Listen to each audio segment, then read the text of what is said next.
Good morning students. SC part 1 botany के paper 3 में cell organelles के क्रम में आज हम प्लास्टिड्स के बारे में पढ़ेंगे।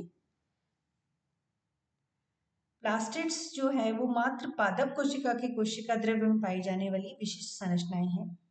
ये आकार में स्फेरिकल डिस्कॉइड होते हैं और इनकी संख्या जो है वो जाति एवं वातावरण के अनुसार जो है इनकी संख्या प्रत्येक कोशिका में निर्धारित होती है।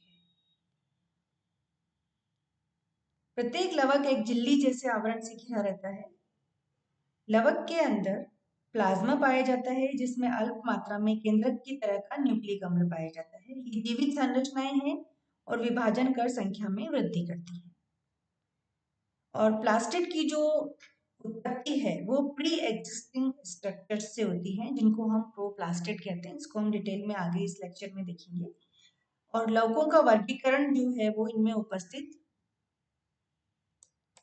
वर्णकों के आधार पर हम दो समूहों में करते हैं, chromoplast and non photosynthetic chromoplast. Chromoplast is chromoplast जिसमें हम photosynthetically active chromoplast and non photosynthetically active chromoplast की बात करते हैं। तो पहले हम फोटोसिंथेटिकली एक्टिव क्रोमोप्लास्ट में इनमें क्लोरोप्लास्ट, फियोप्लास्ट एवं रोडोप्लास्ट को इंक्लूड किया गया है। क्लोरोप्लास्ट ये उच्च पादपों तथा हरी जो ग्रीन एल्गी हैं उनमें पाए जाने वाले ग्रीन प्लास्टिड्स होते हैं। इनमें क्लोरोफिल ए तथा बी 2:2 क्लोरोफिल ए तथा क्लोरोफिल बी 3:1 के अनुपात में पाया जाता है और इनके आकार में विभिन्नताएं पाई जाती है। फियोप्लास्ट जो है ये लवक रंग में पीले या भूरे होते हैं और फियोफाइटा और डाइटम्स तथा डायनोफ्लैजिलेट्स में ये पाए जाते हैं और इनका भूरा रंग जो है वो ब्राउन कैरोटिनॉइड्स के द्वारा ढके होने की वजह से होता है। भूरे शैवाल में जो ब्राउन एल्गी होते हैं उनमें जो फ्यूकोजैंथिन जो लवक है वो प्रकाश को अवशोषित कर इसकी ऊर्जा को क्लोरोफिल में स्थानांतरित करता है। तो इस प्रकार से जो फियोप्लास्ट है वो फोटोसिंथेसिस में पार्टिसिपेट कर पाता है। और तीसरा है रोडोप्लास्ट। ये शैवाल ये रेड एल्गी में पाए जाते हैं और ये रेड कलर के ये प्लास्टिड्स हैं। इनका जो रेड कलर है, लाल रंग है, वो फाइकोएरिथ्रिन के कारण है जो कि एक फाइकोबिलिन प्रोटीन है। तो इस प्रकार से फोटोसिंथेटिकली एक्टिव क्रोमोप्लास्ट में हमने इसको 3 पार्ट में डिवाइड किया। क्लोरोप्लास्ट जो कि ज्यादातर ग्रीन प्लांट्स में पाया जाता है, ग्रीन एल्गी में पाया जाता है, फियोप्लास्ट जो कि ब्राउन एल्गी में पाया जाता है, रोडोप्लास्ट जो कि रेड एल्गी में पाया जाता है। ये सब फोटोसिंथेसिस में पार्टिसिपेट करते हैं। Next is non photosynthetic chromoplast या अप्रकाश संश्लेषी वर्णक, जो कि प्रकाश संश्लेषण में तो नहीं आते हैं लेकिन ये प्लास्टिड्स हैं। इनमें पहला है ल्यूकोप्लास्ट। ये कलरलेस प्लास्टिड्स हैं और ये फर्दर डिवाइड किए हैं एमाइलोप्लास्ट, इलियोप्लास्ट एंड एलिडोप्लास्ट में। तो एमाइलोप्लास्ट जो है इनमें स्टार्च का संश्लेषण तथा इनका स्टोरेज होता है और ये अपने प्रिकर्सर मॉलिक्यूल से इनमें छोटे प्रिकर्सर मॉलिक्यूल से स्टार्च निर्माण का आवश्यक उपकरण पाया जाता है। और एमाइलोप्लास्ट जो है आमतौर पर जो संग्रहण करने वाले जो पार्ट्स हैं प्लांट के, जैसे कि स्टोरेज ट्यूबर्स, कोटिलीडन्स, एंडोस्पर्म्स, इनमें ये पाया जाता है amyloplast. Next is elaioplast. Elaioplast में ऑयल का संश्लेषण होता है। अधिकतर एक बीजपत्री पौधों में हरित लवक पर्णहरित के नष्ट हो जाने के बाद तेल का भंडारण करना शुरू कर देते हैं। ऑर्किडेसी तथा लिलिएसी कुल के पौधों में जो एपिडर्मल सेल हैं उनमें डिसऑर्गेनाइज्ड प्लास्टिड्स जो हैं वो फ्यूज होकर ऑयल ड्रॉपलेट्स का निर्माण करते हैं। तो इस प्रकार से हम एलियोप्लास्ट को समझ सकते हैं। And class one is aleuroplast. इसमें इनको प्रोटीन प्लास्ट भी कहा जाता है क्योंकि इनमें प्रोटीन की बहुलता पाई जाती है।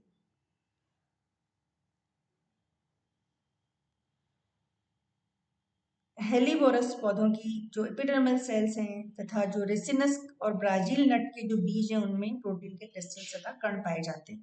तो इस प्रकार से हमने देखा कि जो ल्यूकोप्लास्ट हैं उनमें एमाइलोप्लास्ट जो है वो स्टार्च का संश्लेषण और निर्माण करते हैं, इलियोप्लास्ट है वो तेल का स्टोरेज करते हैं और जो एल्यूरोप्लास्ट है वो प्रोटीन का स्टोरेज करते हैं।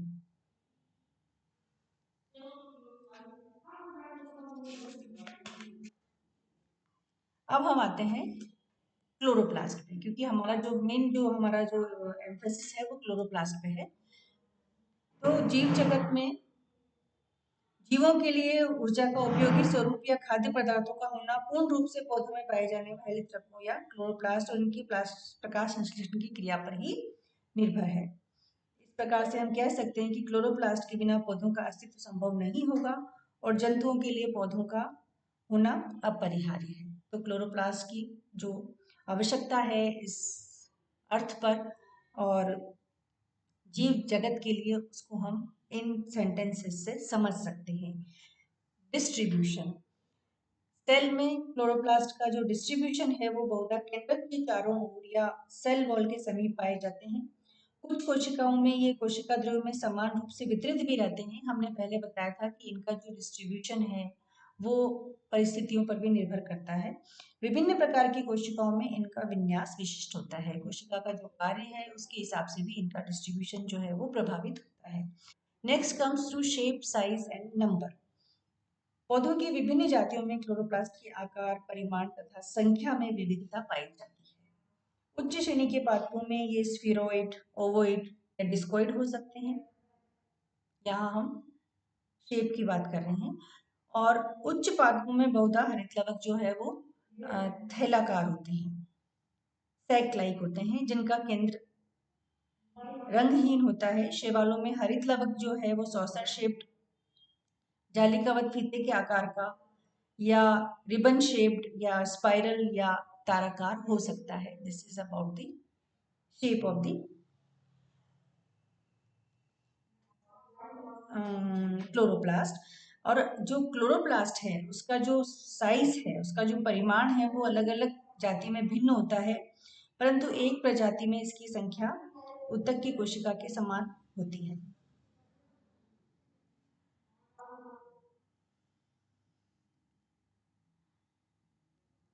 विभिन्न पौधों में इकाई कोशिका में हरित लवक की संख्या लगभग स्थिर होती है। जो हायर प्लांट्स हैं उनकी प्रत्येक कोशिका में 20 से 40 क्लोरोप्लास्ट पाए जाते हैं और कोशिका द्रव्य में इनका वितरण अधिकांश समान होता है, होमोजीनियस होता है। This is about the size, shape and number of chloroplast. Now we come to the chemical composition, रासायनिक संगठन क्या होता है क्लोरोप्लास्ट का। हरित लवक मुख्यतः प्रोटीन, लिपिड, क्लोरोफिल, कैरोटेनॉइड जैसे रासायनिक संगठनों के बने होते हैं। इनके इसके अलावा इनमें आरएनए, डीएनए, स्टार्च ग्रेन्यूल्स और ऑस्मोफिलिक ड्रॉपलेट्स भी पाई जाती हैं। जो लेमिली हैं तथा झिल्ली के कुछ भागों का निर्माण जो है वो प्रोटीन से होता है। इसके अलावा प्रोटीन जो है वो स्ट्रोमा में भी मिलती है तथा स्टार्च संश्लेषण में उत्प्रेरक की तरह कार्य करने वाले कई एंजाइमों में भी पाई जाती है।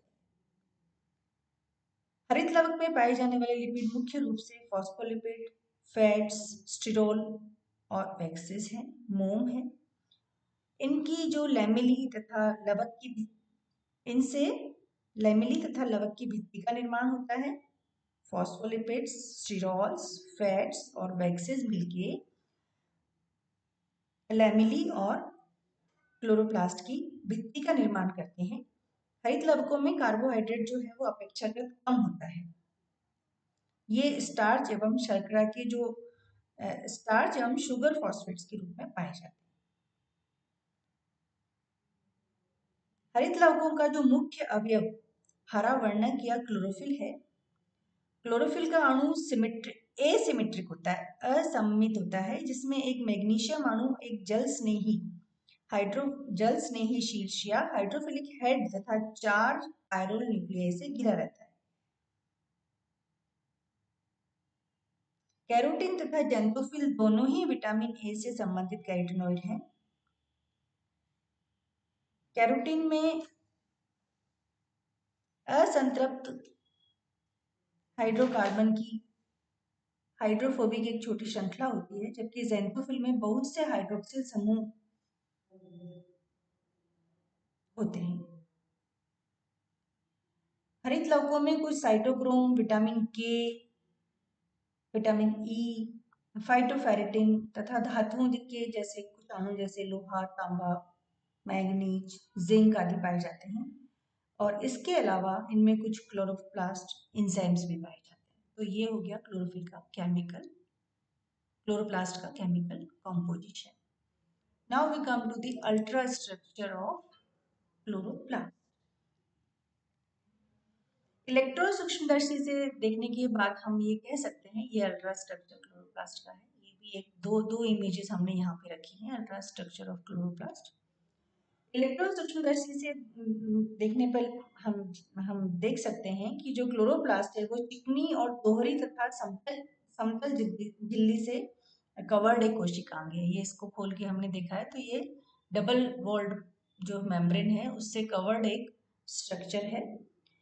हरित लवक की सीमा को निर्धारण करने वाली बाहरी तथा भीतरी दोनों झिल्ली जो है वो 40 से 60 मोटी एंगस्ट्रॉम मोटी होती है। ये जो दोनों लेयर्स हैं इनकी थिकनेस 40 to 60 एंगस्ट्रॉम है और ये त्रिस्तरीय होती है। ये इकाई कला द्वारा निर्मित होती हैं और इन दोनों ये दोनों मेम्ब्रेन हैं इनके बीच में 25 to 75 एंगस्ट्रॉम का वो होता है स्पेस होता है, इंटरलेमुलर स्पेस होता है इनके बीच में और इस स्पेस को हम पेरीप्लास्टिड स्पेस कहते हैं। दोनों लेयर्स के बीच में जो स्पेस होता है इसको हम कहते हैं periplastid space. This is periplastid space.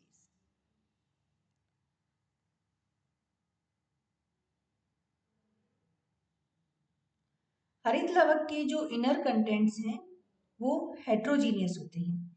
इसमें दानेदार पदार्थ तथा प्रोटीन का बना स्ट्रोमा होता है। दानेदार पदार्थ और प्रोटीन का बना हुआ स्ट्रोमा होता है। दिस इज डॉटेड जो पूरा है वो स्ट्रोमा है। जो ग्राउंड में जो हमें डॉटेड जो पूरा मटेरियल दिख रहा है दैट इज स्ट्रोमा, जिसमें बहुत सी प्लेट की तरह संरचनाएं या पटलिकाएं अवस्थित होती हैं जिनको हम ग्रेना कहते हैं। These are grana.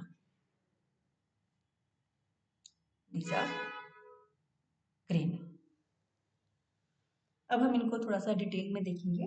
तो मैट्रिक्स की बात हम करें तो हरित लवक में चिकनी दोहरी कला से घिरे अवकाश या गुहिका में मैट्रिक्स होती है। इसे हम स्ट्रोमा कहते हैं। स्ट्रोमा में लगभग 175 एंगस्ट्रॉम व्यास के माइन्यूट पार्टिकल्स प्रकाश संश्लेषण द्वारा बने स्टार्च ग्रेन्स तथा ऑस्मियम स्टेन्ड जो है ड्रॉपलेट्स पाई जाती हैं। शैवालों के क्लोरोप्लास्ट, रोडोप्लास्ट तथा फ्यूरोप्लास्ट वर्ग में नॉन लैमिनेटेड विशिष्ट संरचना पाई जाती है जिन्हें हम पायरिनॉइड कहते हैं।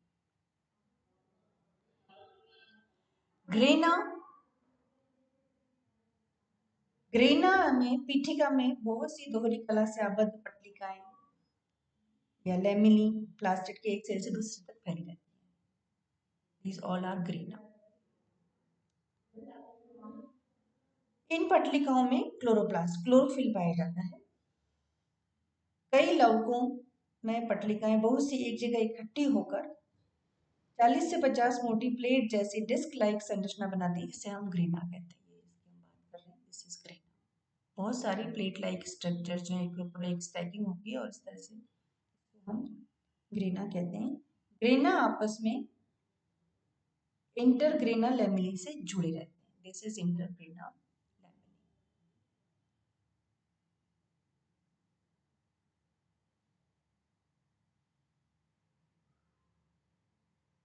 ये जो ग्रेना आपस में जुड़े रहते हैं ना, ये दिस इज इंटरग्रेना।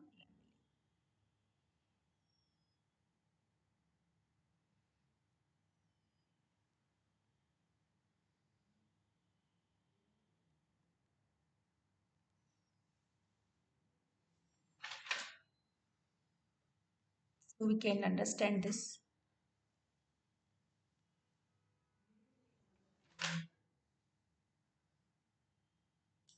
इसके अलावा इसमें डीएनए पाया जाता है, जो हम देख पा रहे हैं इस डायग्राम में.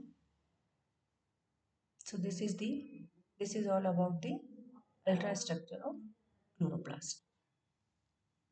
Now we come to the origin and development of plastids. हमने पहले भी बात की है लवक का उद्भव तथा विकास. लवक अपनी प्री एग्जिस्टिंग बॉडीज से बनते हैं, जो कि वास्तव में मेच्योर प्लास्टिड न होकर कुछ अनडिफरेंशिएटेड एलिमेंट्स होते हैं. मेच्योर प्लास्टिड ना होकर कुछ अनडिफरेंशिएटेड एलिमेंट्स होते हैं, जिनको हम और double walled covered these structures are called proplastids. इनको हम प्रोप्लास्टिड्स कहते हैं. और विकास के दौरान ये प्रोप्लास्टिड्स जो हैं आकार में वृद्धि करते हैं.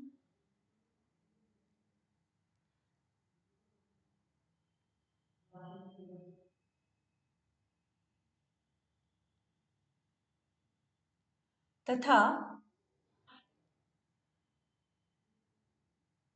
ये एकत्रित होकर और संगठित होकर वयस्क लवक की पटलिकाओं का निर्माण करते हैं और इस प्रकार से एक अपरिपक्व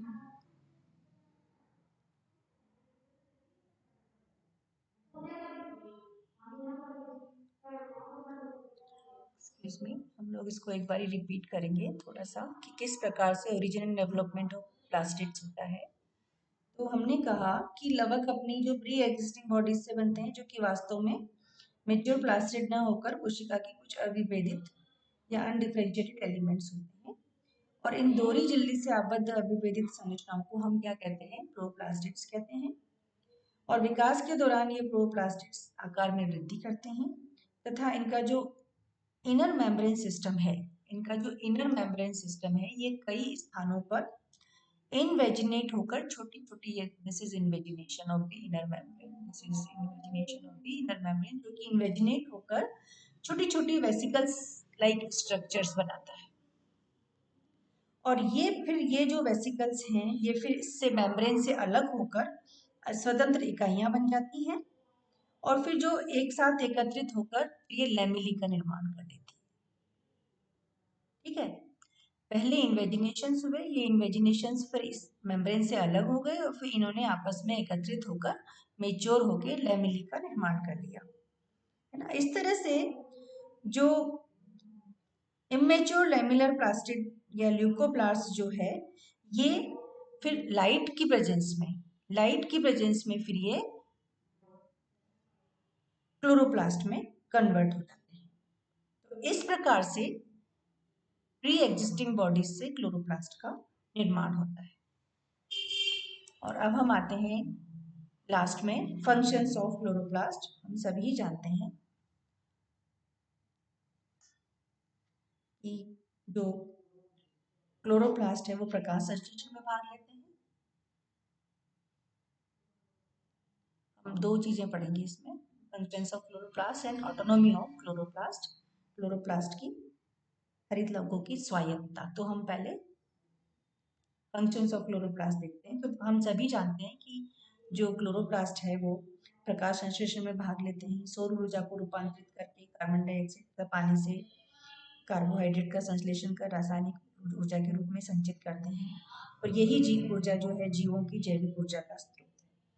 ऐसा माना जाता है कि क्लोरोप्लास्ट में क्रेब्स साइकिल तथा वसा अम्लों के संश्लेषण के विकल्प एंजाइम्स भी होते हैं. क्रोमोप्लास्ट में विभिन्न पिगमेंट्स होते हैं जो कि फलों, फूलों और खाद्य संग्रहण के अंगों को रंग प्रदान करते हैं. और इसके अलावा एमाइलोप्लास्ट, इलियोप्लास्ट, प्रोटीनोप्लास्ट जैसे ल्यूकोप्लास्ट खाद्य संग्रहण करते हैं तथा मांड, तेल और प्रोटीन का संचय भी करते हैं. तो ये सारे के सारे फंक्शन हो गए क्लोरोप्लास्ट के. Now we come to the autonomy of chloroplast या हरित लवकों की स्वायत्तता. कोशिका के अंदर हरित लवक कोई हद तक स्वायत्त नहीं, स्वतंत्र उपांग की तरह ये विभाजन में सक्षम है. इनका स्वयं का डीएनए और राइबोसोम होता है. तथा कुछ आनुवंशिक संकेतों के आधार पर ये आंशिक मात्रा में प्रोटीन का संश्लेषण भी कर सकते हैं। तो हम अब आते हैं ऑटोनॉमी ऑफ द क्लोरोप्लास्ट, किस किस तरह से ये ऑटोनॉमस है ये।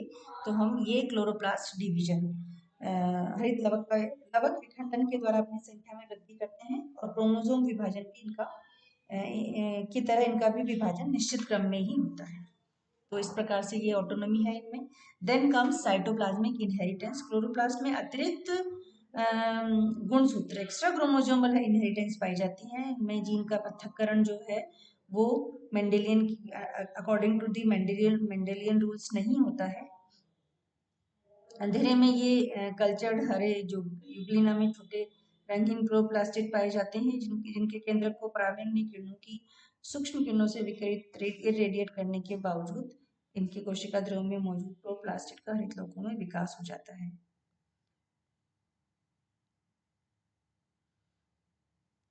Next comes the DNA in chloroplast. की वजह से भी ये ऑटोनोमस है क्योंकि इनमें डीएनए पाया जाता है। शैवाल तथा उच्च श्रेणी के पादपों में दोनों के हरित लवकों में डीएनए के अणु पाए जाते हैं।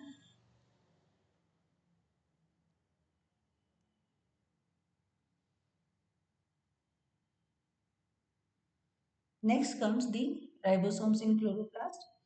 तो हरित लवक में पाए जाने वाले राइबोसोम कोशिकाद्रवी राइबोसोम की अपेक्षा छोटे होते हैं। ये जीवाणु राइबोसोम की तरह ही 70S प्रकार के होते हैं और ये 23S तथा 16S प्रकार के होते हैं।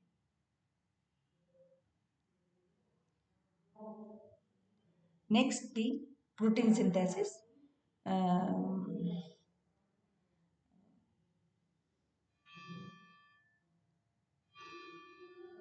हरित लवकों में पाए जाने वाले जो राइबोसोम है वो विशिष्ट प्रकार के प्रोटीन संश्लेषण तंत्र से जुड़े होते हैं। कार्बन डाइऑक्साइड की उपस्थिति में mRNA की सहायता से हरित लवक अमीनो अम्लों से प्रोटीन संश्लेषित करते हैं। इस प्रकार से chloroplast division, cytoplasmic inheritance, DNA and RNA in chloroplast and protein synthesis की वजह से इतने सारी जो कैरेक्टरिस्टिक्स है इसकी वजह से हम कह सकते हैं कि chloroplast are autonomous cell organelles. And then the symbiotic origin of chloroplast. Mitochondria की तरह ही हरित लवकों में भी सेमी ऑटोनॉमी या सिम्बायोसिस के अनेक लक्षण पाए जाते हैं। ऐसा अनुमान है कि हरित लवकों की उत्पत्ति स्वयं शोषित सूक्ष्म जीवों तथा हेटेरोट्रॉफिक होस्ट सेल के बीच सिम्बायोटिक रिलेशनशिप से ही शुरू हुई होगी, ऐसा माना जाता है। So this is the symbiotic origin of chloroplast. So this is all about the structure, types, ultrastructure, origin and development of chloroplast, then functions of chloroplast, autonomy of chloroplast, and symbiotic origin of chloroplast. I hope you understand this well. Thank you.